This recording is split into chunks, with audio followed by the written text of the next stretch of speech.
circle, essentially, you get healed up.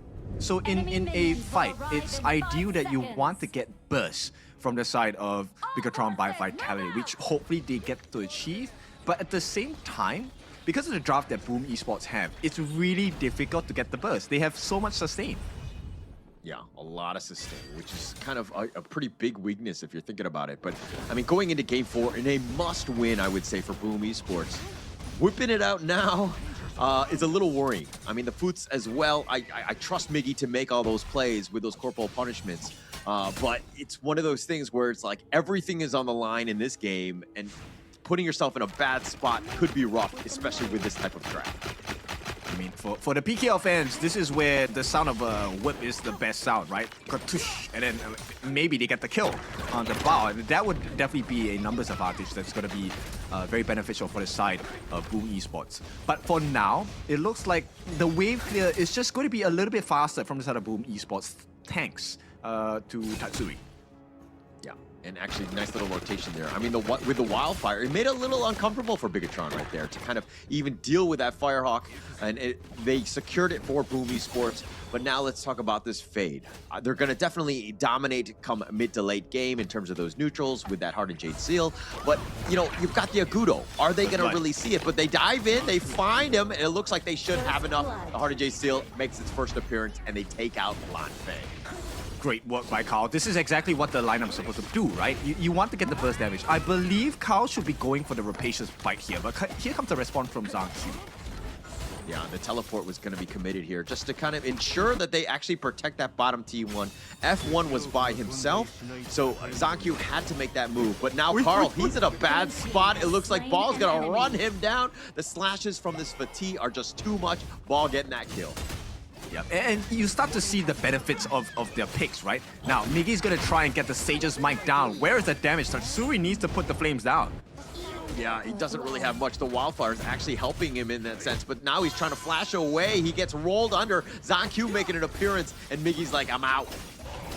Yeah, thankfully for him, at this point, right? I'm talking about Bao here, but Miggy, this is what you're supposed to expect of him in the later parts of the game as well. So his target, depending on what it is, he has to catch either Bao, Zanku, or Lanfeng, right? It has to be them. Danny needs to deal with Gen Nith because he's the only one that can shred him fast enough with the help of Carl as well. Yeah. There's a lot of eyes on Miggy, right? I think that he's got to make those plays. It's not going to be the easiest thing, having that lockdown, ensuring that they're not getting away. And, I mean, if he's able to split push, even better, because you know that Ball, once he gets that fatigue going in terms of the net worth, he could be a melee carry as well. Ooh, okay, I'm super curious about this. Zanku actually doesn't go for the tank build. He goes for the aggressive Rapacious Bite as well. And this is just going to be, damage v damage, which means wave clear, the management of your minion waves is going to be super important, which I think actually is more beneficial for Boom Esports. Well, I think the damage is fine for him. I mean, obviously the tank maybe mid-game, but the push away Lanfeng needs to be a little bit careful. He will flash back to safety. He went into the heart of that tower. He does stay alive, though. And that's a scary notion, right? So they can keep doing this. Tatsuri, if he gets within range, you essentially force Lanfeng into a horrible position. If Lanfeng did not have flash there, he would have been taken out instantly. That's going to be the main target for Tatsuri. Just be as disruptive as possible, especially with those wildfires. He needs to constantly just like rotate across the map and make his presence known, because for him, I think it's about getting an early game spike. If you're falling behind and you're the Joey, you're gonna, it's a kind of feels bad, man. You don't really have too much of an impact because you're denying more than anything else. You're not being aggressive. Yeah, but that's not the case for them right now, right? Boom actually doing a very good job of making sure they get the neutral objectives. And this is the strength of Draw's pick on the Yuan. Every stun he lands onto Lanfeng, that is a soft guarantee Tatsuri gets in range, then he gets more time to land his golden token, and then it's a guaranteed kill onto Lanfeng. And once you don't have the loose cannon, it gets immensely harder for Bigatron to fight.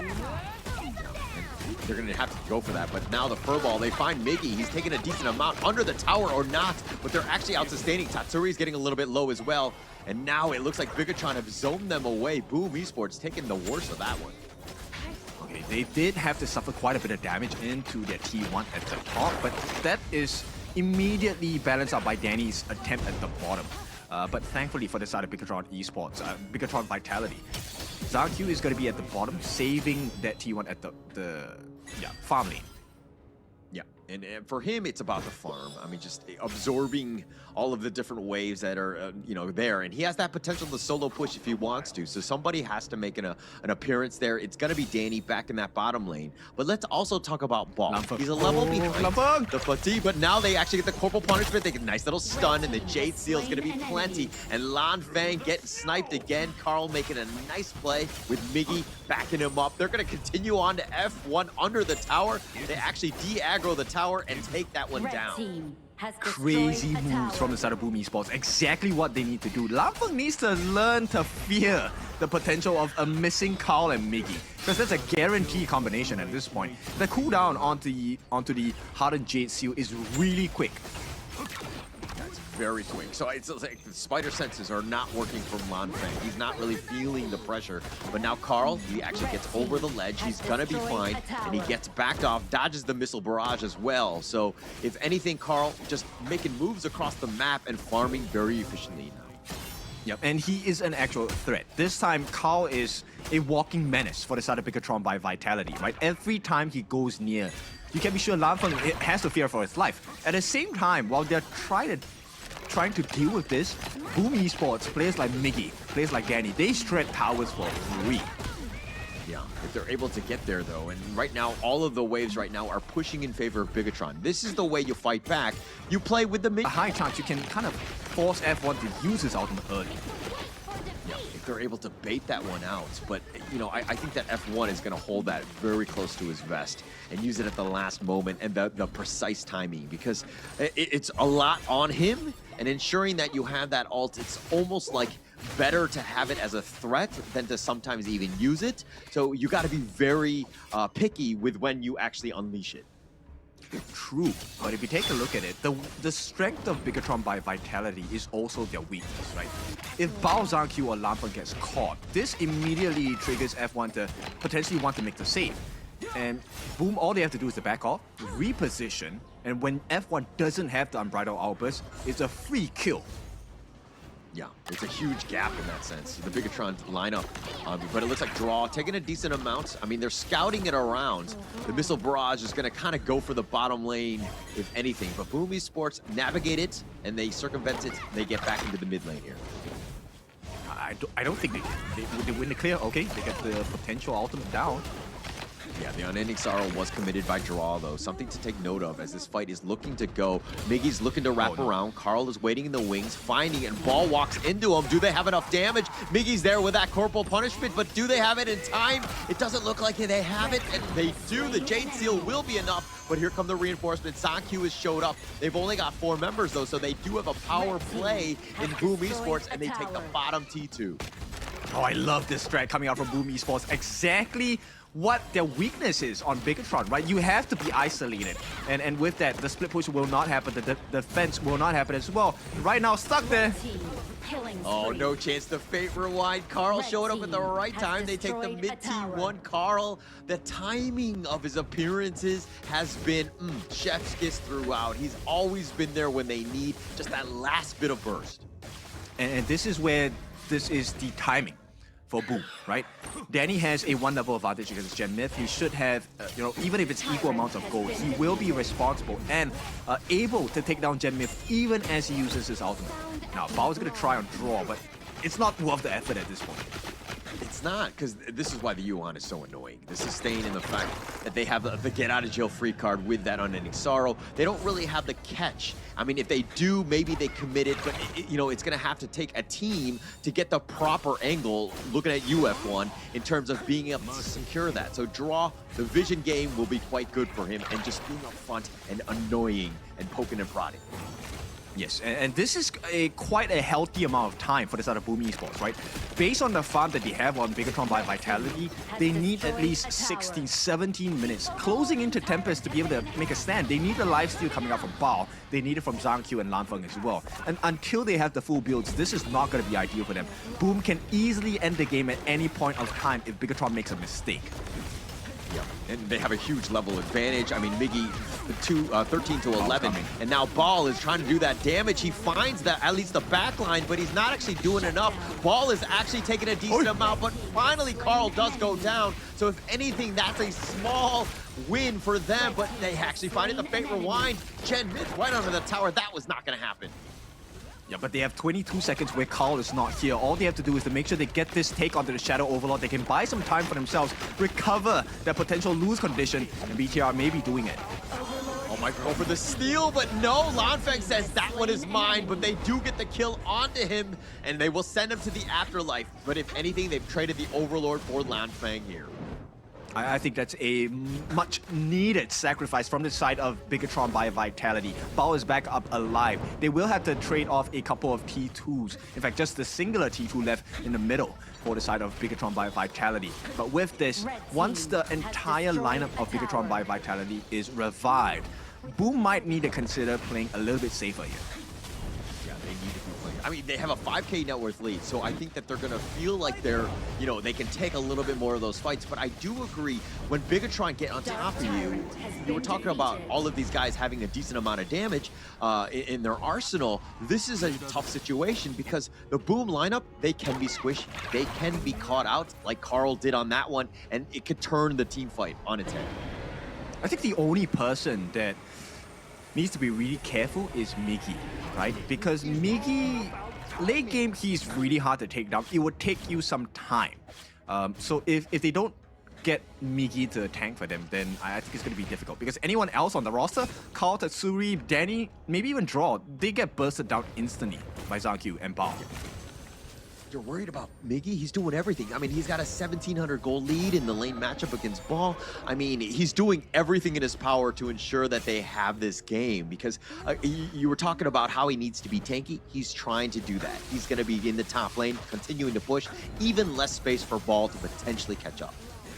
I think the next step for Boom Esports is when do they start unlocking the Sage's Sanctuary, right? I think the Sage's Sanctuary will be the win condition before BTR actually gets their full damage here, because they're still very much far behind on farm. Yeah, definitely far behind, but the waves, they're just about to make an appearance here, and they're going to crash into the mid and the top lane. Actually, all three lanes at this point. The top T3 is being under siege. Danny, not enough yet, and they do have the wave clear. So Bigatron right now, it's all about just holding on, looking for that mid to late game. You were talking about 16 minutes. It's right around the corner. Yeah, but it's not enough time. Gen Myth here, I don't think he can really afford to use his ultimate to reset the tower damage at this point. So Gen Myth is at a loss. This is a free T3. Yeah, it's looking to be. I mean, he's going to eventually chip this one out, and Bigatron, all they can do is watch. They're going to turn their attention onto this mid lane, which is a little bit of a higher priority for them. But even that is going down, and look at how Boom Esports just walk in and out of their base, taking all the T3s with them. This is exactly what their lineup is built for, right? Free turret damage. And at this point, this is going to continue. I don't think 16 minutes is going to be possible for the side of BTR here without losing the last T3. I mean, it's looking to be rough. I mean, if they get that T3, it's going to be a very difficult uphill climb for Bigatron to find a way to get back into this game. But as you were saying, they're looking to siege. They're just chipping it out. I mean, they have Danny there, and they have the pressure from Miggy. It was all a little bit of a farce in terms of the front here, but they've taken all of the towers. It's 14 minutes in. Miggy's at half. He's going to get furballed. He flashes over the wall, and it looks like Tatsuri does get picked off. So BTR on the chase, the Umbrella outburst, but the Unending Sorrow dodges that. Flash away, Draw's gonna be fine. Carl's on the side as well. He's looking to chip out at least with the wild growth animals, and now Boom Esports on the retreat.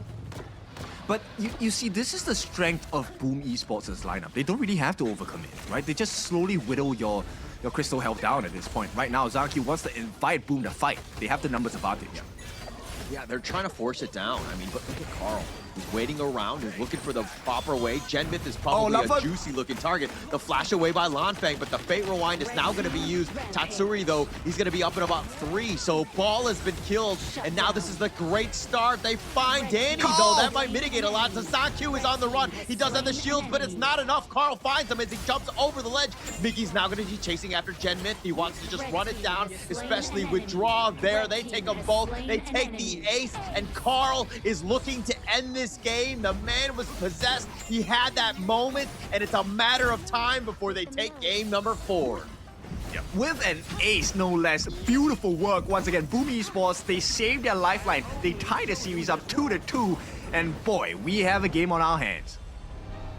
We've got a best of 3 ahead of us. I mean, this was a very classic Boom Esports game, and just being able to find the right moments. Se la pasan diciendo que soy mala, porque no me aguanto, no de nada.